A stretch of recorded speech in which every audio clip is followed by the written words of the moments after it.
I don't love it. I don't love it. UFC Freedom 250, lot of talking points, and I don't love it. Let's just talk about your time. I can go high to low. So, you know, and there's reasons why. There's reasons why we can go in depth about that. It's an interesting way, but again, it goes fight by fight. I don't love it, Siege. I don't love it. Welcome in, CJ Sharp, my co-host here. Freedom 250 on the lawn of the White House, Siege. I mean, just so many talking points here. We'll get to these main card picks here in just a second, but Freedom 250 on the lawn, a lot of things to talk about here, Siege. For sure. Yeah. And not to sound the way we do after every card, but this, I don't mind it. I'm not sure what you're opposed to. I love the card itself. I have a feeling I know what you're talking about, but the card, the stack up, I think they put together a pretty solid card. There's definitely more. There's more on the main card than usual too. But I think we have a solid card, man. What are you opposed to in this one? So here's my thing. Here's my thing. And they did a good job adding on to it, right? And I love that they're giving guys opportunities, but it just feels like, and it's not because I've heard some, oh, you need Conor McGregor, you need John Jones. Absolutely not. Absolutely not. But you needed superstars, or I feel like you needed depth, and I feel like they missed the mark on that. So I like this card. I'm very excited to watch it. Don't get me wrong. But I feel like it should have been one or the other. Because you don't need superstars to create the best card ever. I mean, look at UFC 300. It had Jamal Hill as the main event. And that's considered one of the best cards in recent history. So you don't need superstars. But I would have liked to have seen depth. You know, you had Cody Garbrandt as the first fight of the night of, 13 fights of that night. You had a long night of great fights. I'm super excited. And some of the structure of these fights are interesting too, but we'll go fight by fight. I don't want to get too deep in my soapbox. We'll lengthen it out a little bit. But yeah, I don't love it. I like it, but I don't love it. And we'll go into that as we get going. But let's go and jump into it. Again, it's my picks versus CJ's picks versus your picks. So be sure to drop your picks in the comments. A lot of extra fights here, not just your normal 5-5 main card. Featherweight division here first. Steve Garcia taking on Diego Lopes. New structure. We're going to give our picks out first, and so that we can just rip the bandage off and explain why. Here's Siege. Steve Garcia, the number 9 ranked versus Diego Lopes, fresh off a title opportunity. Missed it, came up short there. Kind of walk me through it. So I'm not sure if I'm just a little spoiled, this card, because I feel like I have a lot of picks in this one that I feel like I'm just going by out of ignorance because I'm not used to having so many fights on the main card. But it's a big event, and like you said, they got to shake it up. Going back to the 300 thing, though, before we get into this, didn't that kind of feel like a fluke that ended up being good? Because I remember thinking, this card's going to suck. Fights kept falling apart.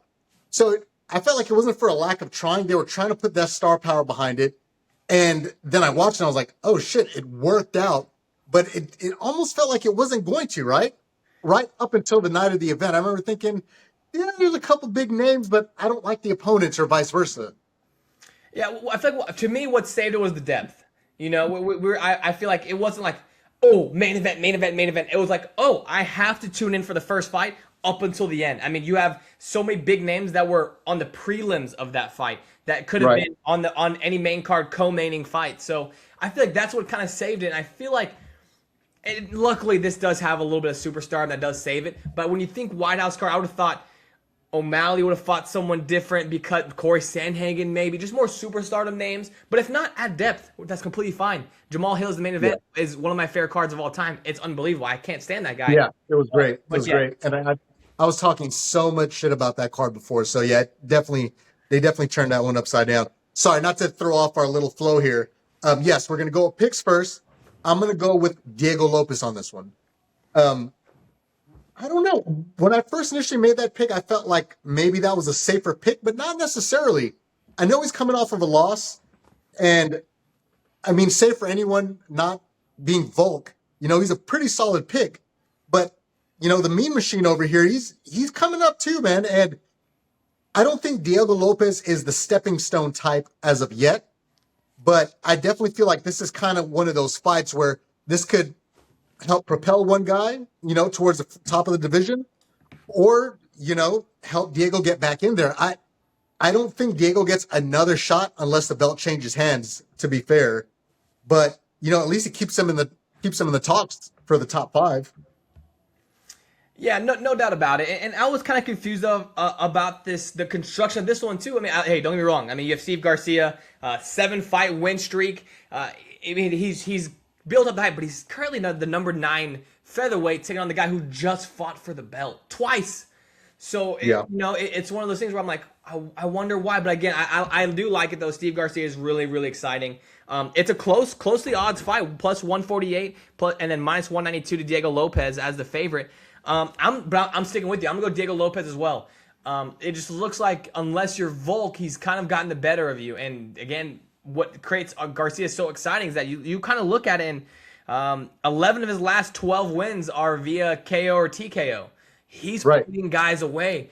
It's a very, very dangerous fight. And the UFC definitely sees something in him because not only is he on the White House card, but he's the first fight. He's the first fight. He's the opener. He's going to set the tone. Yeah. And I mean, as far as setting the tone, I feel like this is going to be a 10 out of 10 for setting the tone here. I do like Diego Lopes, though. I feel like I just love the way he's looked against everyone not named Volk. And even against Volk, he looked really good, but I mean, it's Volk in rematches, right? I mean, that just speaks to where Volk is in his career. So, story of that man's life. Yeah, so unless it's Volk, nobody really has a chance, especially in a rematch from Volk. But again, that's more about Volk than the downfall of Diego Lopes, in my opinion. Moving on into the next fight, Siege. This one pisses me off. I'll be straight up. And don't get me wrong. You know this, and you guys will know this as well. I love grappling. I mean, Siege, we were nerding out about Bo Nickal, Paul Craig when we were there live. We were so excited about jiu-jitsu versus wrestling. We're like, this is going to be great. This is going to be wow, we're going to see a grappling absolute showdown. And that's not what we got. And that it ended up being a snooze fest. You have the Darce Knight and Kyle Daukaus taking on Bo Nickal, jiu-jitsu versus wrestling. The Darce Knight, Penn State wrestler, national champ, all the good stuff. I don't like it for this card because we just saw what DuBronx did to Max Holloway. And everyone hated on it. They were like, this is boring, whatever, whatnot. Then they're like, oh, you guys didn't like that? Boom. Here's this for the White House card. And people are really kind of uneasy about Bo Nickal already. Yeah, and just Bo, regardless of who Bo's standing across from, I don't know. I feel like he's lost a lot of steam, at least in my book. I think there's still a lot of people riding pretty hard for Bo, but there's so many things. He's not really saying anything wrong. It's just it's not exciting. I don't like what he's saying outside of the cage. I don't like what he's doing inside the cage. I think his first few fights in UFC were exciting, and, he was winning. He's obviously known as a grappling guy. But, he was doing a little bit of work on his feet early on. I think he got a KO or two, maybe just one, honestly. Yeah, just the one KO that he had. And so we thought, okay, maybe this guy's a little more well-rounded. But, yeah, going back to, like, that Paul Craig fight that we're talking about, and we're like, what is this? What are we seeing, And, again, just he's a little too aloof for me. I think he's a great fighter. He's a great grappler. But, sometimes we want to be bullshitted into thinking that this guy really, really wants it. And I never really get that from him. He's kind of like, yeah, I might win, and if I lose, no big deal. And, I might be the champion next year. Maybe not. I'm, willing to take the path that's taken. But I don't know, man. It's hard for me to get excited about a Bo Nickal fight. And let me back right up though, because we just started off by saying that we're going to start with our picks. Yeah, and we're trying a new format. So my bad. You're right. My bad. No, I was following along with you actually. So you're good. Sorry. Even with all that said, I'm going to go with Bo on this one, but only because I'm not as familiar with Kyle Daukaus as I should be. And so I'm going with the safe bet only because I know what Bo can do. And I feel like if he comes in and he sticks to his game plan and be a wrestler, dude. Like, that's what you do. We've seen exciting grapplers come and take over. Do that. Prove to us why you're the best at doing that. I don't really need to see a whole lot else because if you're really good at it, stick with it. People are going to follow you, I don't need to see how good your hands are. There's some guys that have done it and proven it. I don't think that's Bo's thing. I think he's a great wrestler, and I want to see a great American wrestler come out and just dominate with wrestling and not fall in love with their hands and try to show that, they've got some head movement and I don't want to see all that. I want to see somebody who's not a Russian or Dagestani come in and just dominate with their wrestling. Yeah, and that's the thing. That's the thing that kind of worries me. That the narrative around him is like, oh, his striking's getting better. I mean, he had that, amazing head kick that you were alluding to earlier, the knockout. That's great. But, if this was a straight-up jiu-jitsu versus wrestling match, for me, as a nerd, I'm excited about that. I don't want to see attempted half-game striking. But, again, not going too far into it. Before, Bo Nickal's my pick as well. Okay. I like what Kyle Daukaus has been able to do. He got cut from the UFC, and then it seemed to kind of turn around his career. He started 1-2-1, and then he went to 2-4-1, and then it really struggled. And then all of a sudden, he gets cut. 6-fight win streak, 2 fights in the UFC. And keep in mind, this is a fight they wanted. UFC wanted this fight, so I think it was UFC 327 is when he was supposed to fight Vicente Luque, and they called him and said, "Hey, we want you to fight Bo Nickal on the White House card." So this is a fight the UFC wants. They saw something in the fight that they created. Obviously, more pressure gonna be on Bo Nickal because, again, White House card, proud American. You love to see that, but now, hey, you are the American. We need you to go out and show out in the biggest factor. For sure. So yeah, I'm gonna go Bo Nickal there as well. Trying to move forward here. See, in quick, we didn't even talk about the extracurricular that could happen here. They're outside. Whether there is bugs, there is a lot of extra things in this UFC fight that could play a factor. We've seen, I think it was Sean O'Malley who's getting in saunas mid training, mid spar to go and sweat and heat and then get right back in there. I mean, a lot of extra things you got to worry about here. We're going to have, I think I saw a forecast for it yesterday or was it this morning? It doesn't look like it's going to be a pretty day out, right? I thought it was mid-90s day of, leading into the night, and then we were mid-70s, which isn't terrible, but it just, is it going to be humid? Well, I don't know. It's DC. Is it humid in DC? I have no idea, dude. But it's definitely going to be a one-off. I think there's going to be a lot to be learned from this, but this isn't going to happen very often. I can't see it happening again. Never. There's too much to worry about. It's too stressful. I think Dana White's come out and said that as well. I mean, that's just too much to worry about. I mean, truly. I mean, if it starts, he said only lightning would stop it. Kind of electric if it starts raining a little bit and they're fighting. Kind of, I don't know. Yeah. That would come out of it. The photos would be sick. Not so much if I'm the fighter, I'd be kind of pissed off, But again, nonetheless, a lot of things to worry about. Just had to at least dip our toes into that one. Now an interesting matchup here. Again, a matchup I don't understand. Michael Chandler, Mauricio Rufy. You have one of the most exciting strikers in Mauricio Rufy. And then Michael Chandler, who is on a 3-fight losing streak, has lost 5 of his last 6. Take it. And I get it. You've got to put, well, you don't have to, but I think the thinking behind it is we've got to put an American in every slot possible, as much as possible, right? I mean, and I really wonder how much they stayed up at night over the Pereira and Gon fight, because that's a big fight. Neither of them are representing, so I don't know. I feel like that's the only reason you do a fight like this. For sure. Anybody else not named Michael Chandler would have been cut by now. And everybody loves Michael Chandler, dude. He's a great guy. You love him in the octagon. You love him outside. He's got some, he just seems like a real centered, down to earth kind of guy. And who can't get behind that? But outside of that, I don't know why you keep him in the UFC outside of likability. It's always an exciting fight, but man, the dude can't win to, and maybe he doesn't need to. Maybe that's just where he's at in his career, where he could just put on exciting fights. From what I've heard, he has a great contract, so he's not going to stop until they tell him, we don't need to see that anymore. But yeah, man, that's the only other reason. It kind of sucks to say, though, because he's getting older, and it's like you don't want to see these older vets get beat up like that. And at some point you kind of have to save them for themselves. I mean, do we really have to get to the Chuck Liddell stages where you're knocked out 4 or 5 times in a row before like, all right, that's it. We need to save this guy. I really think he's just going to be in there and be a punching bag. And we did it again. Damn it. I'm picking Mauricio on this one. Sorry. But picking Rufy on this one. But yeah, man, I don't love it for Michael Chandler. But what else do you do with him? You know, do you give him a nobody? Do you put him at the bottom of the prelims? I don't know. It's a tough spot to put him, and this question will kind of give away my answer.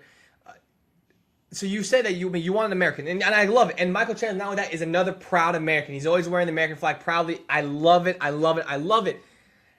So you want to put an American on there. Are you wanting to put an American on there to be the punching bag? To get beat up? Yeah. Like, and that's the only reason I think they could put him in there. But you're right. With that logic, that doesn't make sense because he's kind of feels like he's going to get beat to a pulp, man. I don't know. I mean, so if any confusion there, Mauricio Rufy every single day of the week.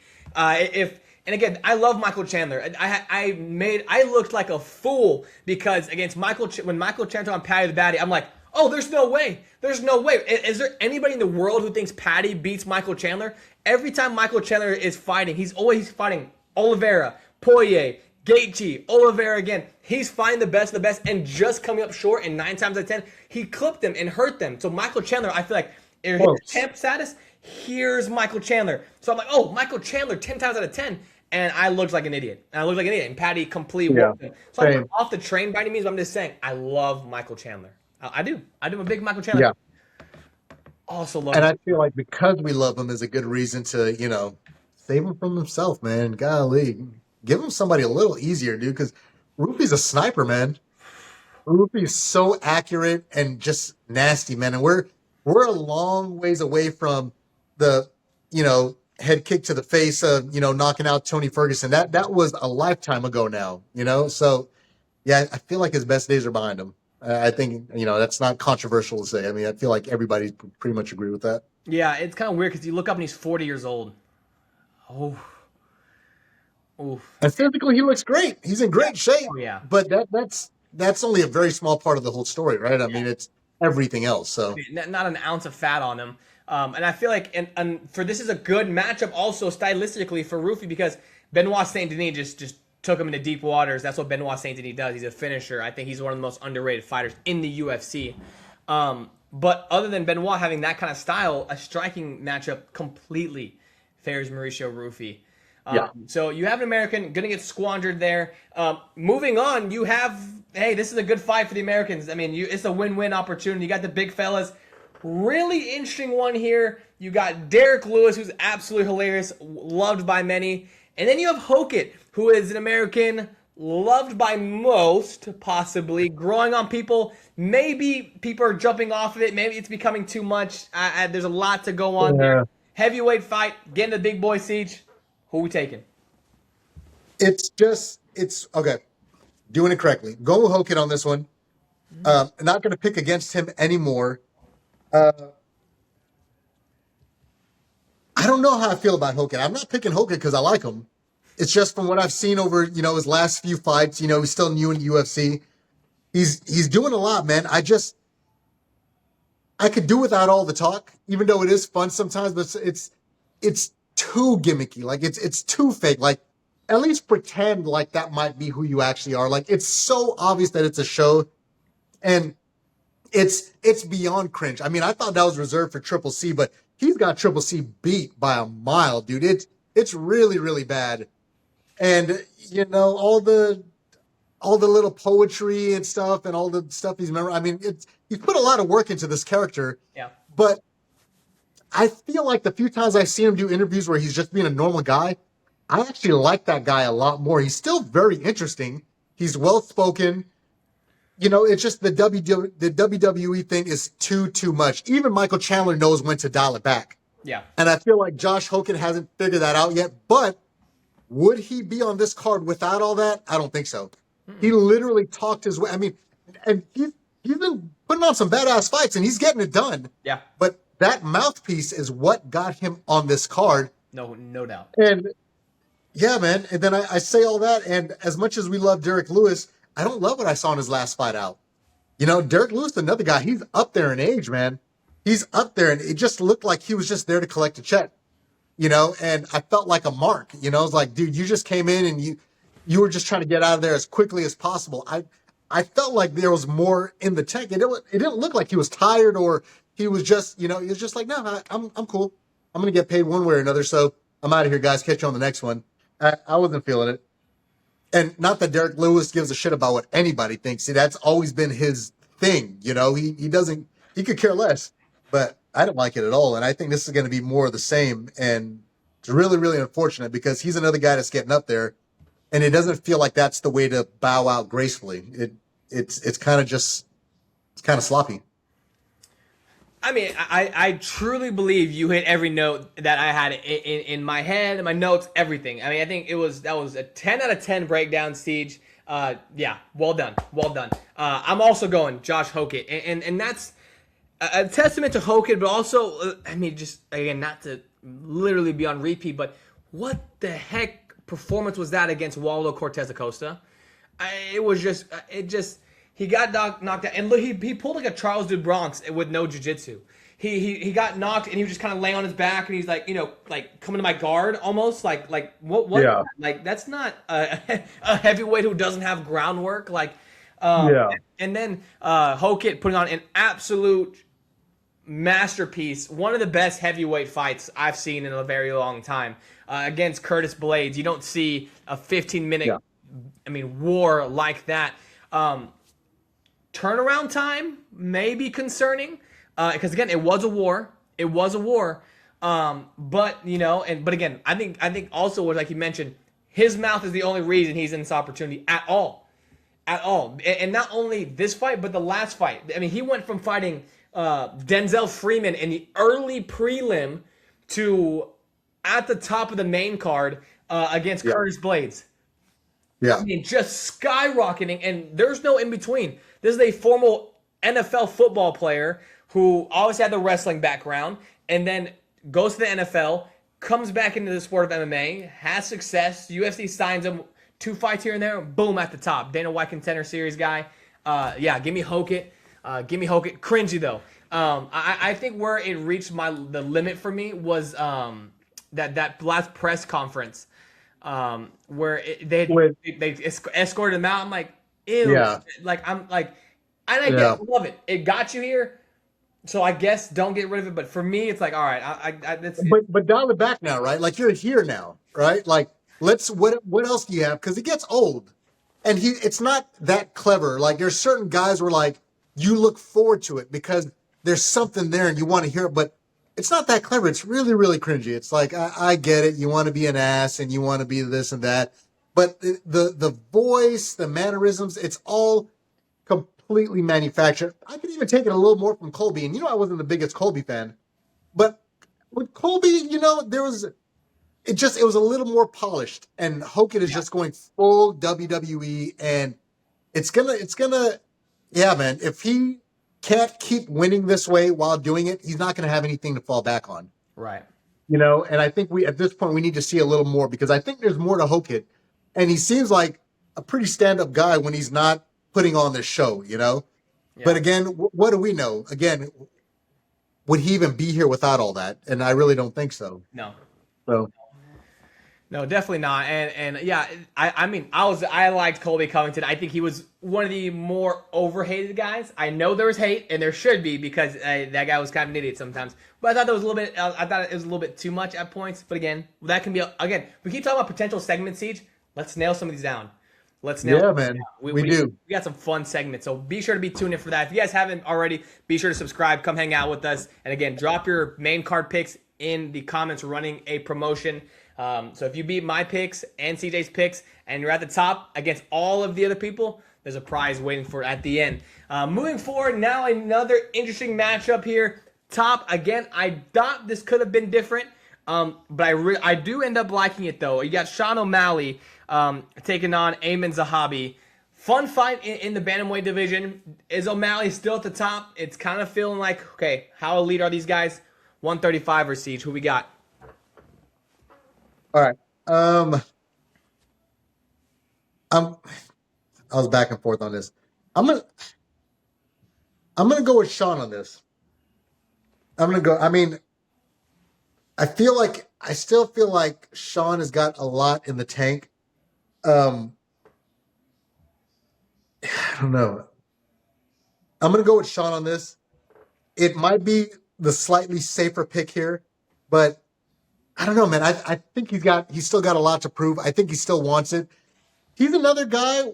And again, I mean, I don't know. Maybe it's favoritism, right? Because I just got done giving Bo a hard time about kind of playing aloof a lot, and but I feel like it's different when I hear Sean because Sean will lose, but he takes it on the chin. I feel like he takes it like a man. He's like, you know what? But I don't feel like I'm necessarily getting a lot of the same thing. I feel like Sean still wants the belt, Yeah. and I feel like Peter Yan, having the belt changing hands, I think does a lot of great things for the division. Even though we love Marab, but and I don't even want to get too far ahead of that because I don't even know where they are with Marab and his health and all that, but that does a lot. And I love another Peter Yan, Sean O'Malley matchup, right? Yeah. And I don't think we were going to get it otherwise. I didn't want to see Marab and Sean again. That outcome's not going to change anytime soon. We've seen it. We know exactly what it's going to be. Yeah. Both times. We don't need a third time. But I'm going to pick Sean in this one just because of what I hope will happen if he puts together another few wins. Yeah, completely agree. Completely agree. I'm going Sean O'Malley as well. It kind of sucks. I really was hoping you would get, we'd have different looks and I could extend my lead here. But unfortunately, so far, we're having the same exact picks. And it's kind of for the same reason. I think O'Malley has cleaner, prolific striking. I think he bounces around really well. I do like Zahabi. I mean, I think it's a 7-fight win streak. He does have GSP in his corner, if that counts for anything. I don't know if you've heard of him, George St. Pierre. Top fighter, I don't know, maybe. Could have good influence. He's got a good GSP is known for his IQ in fighting. Really cool stuff with him and Mighty Mouse, by the way. Little extra tidbit there. I don't know if you've seen it. Really cool. Watching two greats share their IQ and whatever. I do like Zahabi. I thought it could have been given to Sandhagen, another fun striker at the top for sure. Number one contender bout. Oh man, it was a tough one for me, but I think O'Malley does take it. Another point, and I'll just say it, and we can just let it go. That Michael Chandler Mauricio Rufy fight frustrates me even more because what does a win even do for Mauricio Rufy if he beats Michael Chandler? When he beats Michael Chandler, does anybody look at him and say, "Oh, title fight. Oh, like this is like a lose to me. You beat him, good. You should have. You lose, hey, you're at the bottom of the barrel now." Yeah. Sorry, I should have mentioned that earlier. It's a big name. I mean, unless he could just beat him in devastating fashion, which I think is most likely. But then that could be just about anybody. Right. You could beat just about anybody in devastating fashion. It's a name. It's another notch on his belt, if nothing else. But yeah, it doesn't put him into the top 5 situation or any of that. It's just a fun fight, really. And, outside of the consequences of the top 2 at the card, most of these I think are just meant to kind of be that. Mm-hmm. To your point, a lot of them don't even really make sense. But it's more just a fanfare kind of fight. Yeah, no doubt. Sorry, going back to the 135ers here. I think O'Malley is he's just going to be too good on the feet. Does Zahabi try to take it to the ground, try to do anything? I doubt it. But again, for me, easier pick after really thinking about it. I think O'Malley's a step ahead and kind of most of the work that I think is going to be done here. So a lot of fights here, and we're just now entering the co-main event. You got the Frenchie. You got Gon taking on Pereira. Pereira making his heavyweight debut, and there will be a strap on the line here between these two big fellas here in the heavyweight division. Yes, there is. Man, I don't want to... We both love Pereira, right? We love Shama and all that. But I feel like if I pick Pereira on this, I'm going to end up looking like a sucker. As much as I want the triple champ status and I want this historical feat, I don't know, man. I feel like I'm being lied to, and I feel like I don't want to take the bait, man, because Pereira's such a big boy, but I don't think all that power that we saw at 185 and obviously at 205 is going to translate to 240 plus pounds, man. And Cyril Gane, and I felt like I've been saying, I'm going to pat myself on the back here because I felt like when I was calling it out for the Aspinall fight, I was like, dude, there's something there in the way this guy moves. Take away the results and how he was winning up until that point. He doesn't move like any other heavyweight. Right. And he's very, very fluid. He sticks and moves. He's got great head movement. And, he's had some really weird fights with other strikers. But this guy, I feel like Pereira is going to play to his strengths because they're both kickboxers. Yep. They both come from this background. Yep. And I hate saying it because this is one of those times where I want to be wrong, but I'm going to take Gane in this fight. I want to be wrong because I love Alex and I want this to be a historical fight outside of it being at the White House lawn and everything else. I want to see something that's never been done before. And I hope that I'm wrong, but if we're playing the long game here and I got to try to beat out your lead, I'm going to go with Gane on this one. I mean, who's to say I'm not picking Gane? Hold on. Because right now the odds are, directly even. 113, 113. You can't really make a bad pick here. But I am going Alex Pereira. The only way I think Alex Pereira is going to be able to, it's going to have to come down to getting kicks early. And that's his game plan. It's not like I'm not doing groundbreaking stuff with that comment. But Gane moves really, really well. He's bouncing in and out. Again, like you said, nobody really moves like him at the heavyweight division. And even Aspinall, he was finding that out a little bit pretty early before the unfortunate eye poke. Luckily for the UFC, it's a win-win situation for them. You feel like if Pereira wins, triple champ, he probably rides off into the sunset, maybe fights Tom Aspinall or something like that. So you have another exciting fight. Or Gane wins, he continues to gets promoted up. He fights Tom Aspinall again. Hopefully Tom Aspinall can even fight again. But then you have another superstar in Gane where Pereira, he's been there, done that. He's been a superstar. Gane officially, I feel like, goes into superstardom. But I feel like Pereira's going to get it done. That his hands, are just so powerful. He looks huge at heavyweight. And it doesn't look like unfortunately, John Jones is the greatest of all time, but it doesn't look like a John Jones at 205 and a John Jones at heavyweight. John Jones looked out of shape. Everybody puts on weight differently. That's the weird thing, man, because some guys just look like they just didn't work out for a year or so, and then, boom, I moved up a weight class. Right. Pereira carries his weight well.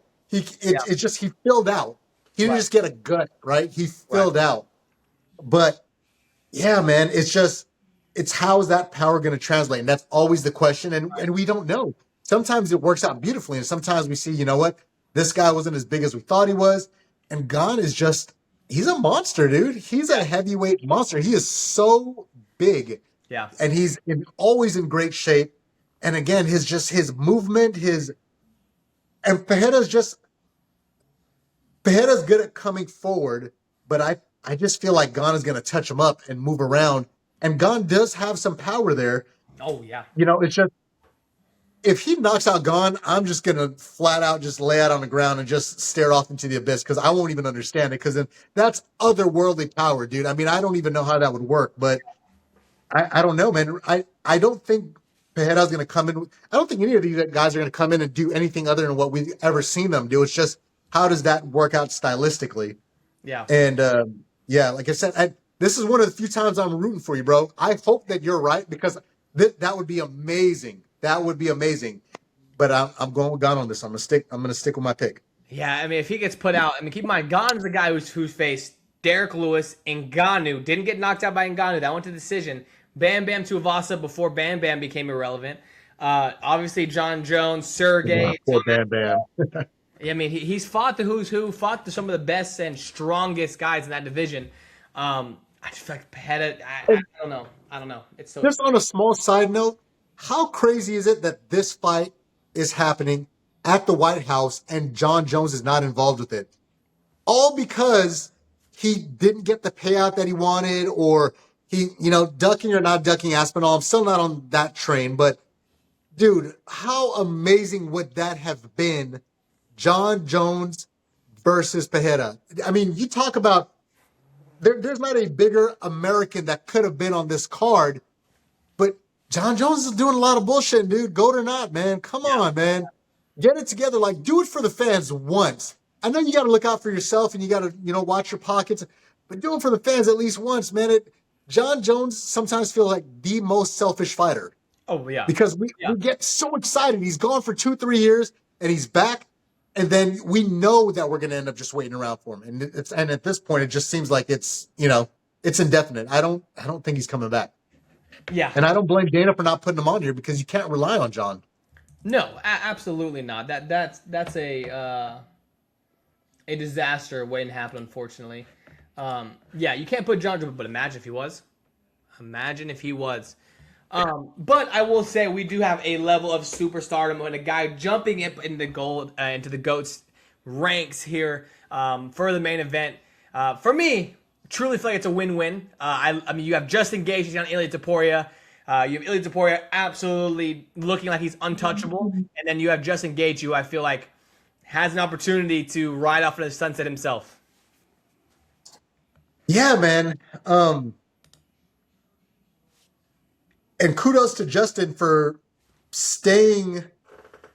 I mean, kudos to Justin for standing his ground, because a lot of people, and maybe even myself included, I can't remember at this point, but a lot of people were giving him a hard time about calling for the belt. And you're like, dude, I don't know. But I mean, he stood his ground and here we are. Yeah. Going pick first, going to Poirier on this one. And I don't know if that's obvious or not. All that's not based on Gaethje's entire body of work. Really, if we were 1 or 2 fights removed, I would probably pick Gaethje for this fight.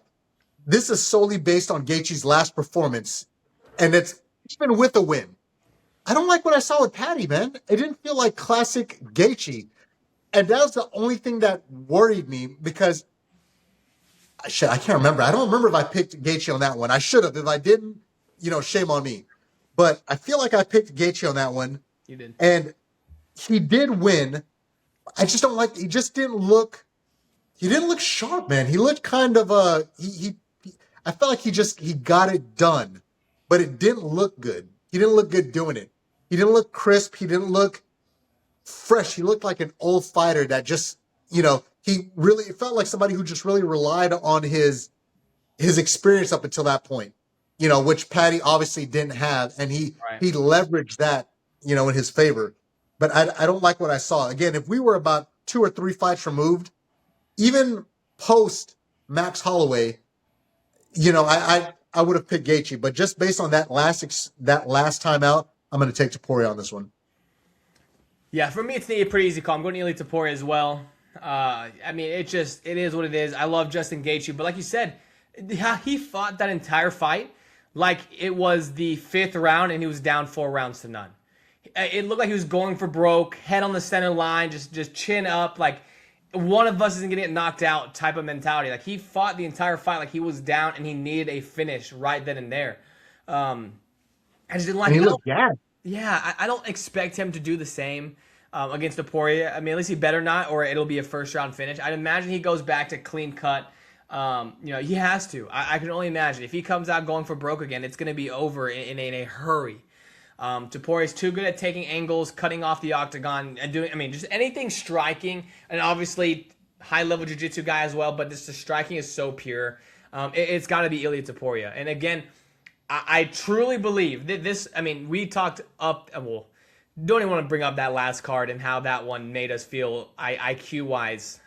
But like this fight, like if Gaethje beats Topuria, it might be even a bigger upset than going into it than Strickland beating Chimaev, because I just feel like Topuria is this untouchable guy, and then you have Gaethje who didn't look great against Patty. I don't know. I just don't see a way unless Gaethje lands something crazy. But man, Topuria's fought some of these heavy hitters too. And what's so bizarre is that I feel like we've seen flashes of it from Gaethje where he could come out and be a really technical guy. Yeah. But for some reason, you don't ever really know what version of Gaethje you're going to get. Mm-hmm. And more often than not, we see the brawler. There's been instances, obviously everybody looks back at the Tony Ferguson fight and how he came out in that 2nd and 3rd round and turned it up. And it's like, that guy beats everybody. That guy is so dangerous and scary, Yeah. Fiziev. Yeah. Even with the way he fought Chandler in some of their exchanges, like he does show instances where he can be technical and he can be grounded and stick to a game plan. No doubt. But more often than not, when he starts getting touched, like he just throws caution to the wind, and you don't do that against Topuria, man.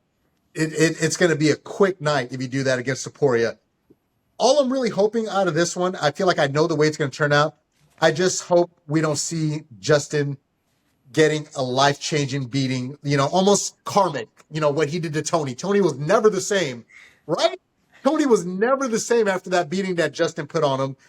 And then we see the way he knocked out Poirier, and then the way he gets knocked out. It's like, I just really, really hope we don't see a life-changing beating where it's like, dude, Gaethje's never the same, because he's already seems like he's gotten one too many, he's got his light shut off one too many times, and, it's starting to show, on the exterior there. But I just hope he's able to weather the storm and just survive somehow, man. I don't know, but.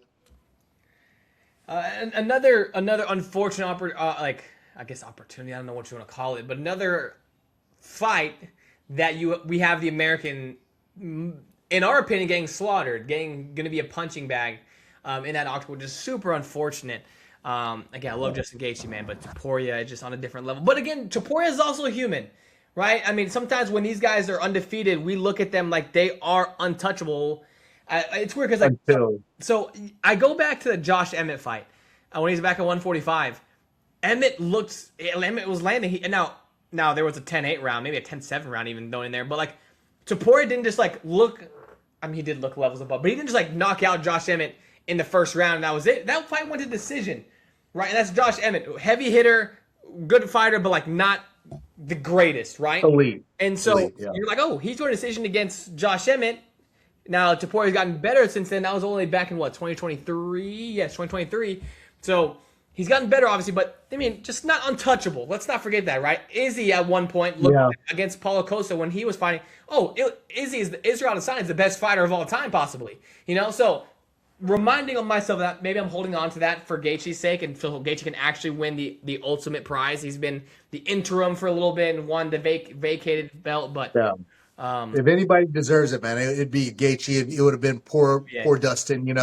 There's some guys that you want to root for them. And again, it's not for a lack of likability. I love Justin Gaethje, dude. I mean, anytime there's a Justin Gaethje fight, whether it's a fight night or a main call, or a numbered event, we're on it. But again, if I'm playing the long game here and I'm not just picking with my heart, Topuria is the clear cut guy to go with. Well, we're only going to differ on one fight, unfortunately, for this one. We had so many other opportunities, Siege, and you blew that for me. Thanks a lot. Okay, I was trying to grow the lead. Apologize, man. But you know what? Maybe you're learning. Maybe, hey, if I think the way my younger brother does, maybe we'll gain some points here. Maybe. You're going to get me a little bracelet. What would Nico do? Exactly. So, I mean, kudos to you. That's going to wrap it up here for UFC 250, Freedom 250. Next time you see us, we'll be talking about Conor McGregor taking on Max Holloway. Are we going to be there? Hell yeah. Be there? I don't know. Maybe I'm just throwing it out there again. Hey, Damani, it's your birthday right around that time. I'm just oh my God. Don't do that to me. Just throwing that out there. I mean, hey, I'll leave it with that. But again, hopefully when we're talking about that fight, I appreciate that. We're going to be on our way to Vegas. But again, anyways, nonetheless, that'll be the next time you guys see us. We'll be actually having more segments come out talking about all these little things that are happening in between. But it's been CJ Sharp, Nico Sharp here for another episode of Sharp Segments. Again, drop your comments. Make sure you get your picks in because it's a competition between us and you. And so far, I'm at the top where we knew I'd be. But that's going to wrap it up for this episode of Sharp Segment. We'll see. Closing that gap little by little. I mean, picking the same picks as me. I mean, I would do the same. I get it. But once again, it's been Nico Sharp, CJ Sharp, tying a bow on this episode of Sharp Segments. Be sure to subscribe and put your comments in for the competition. And of course, we'll see you guys next time.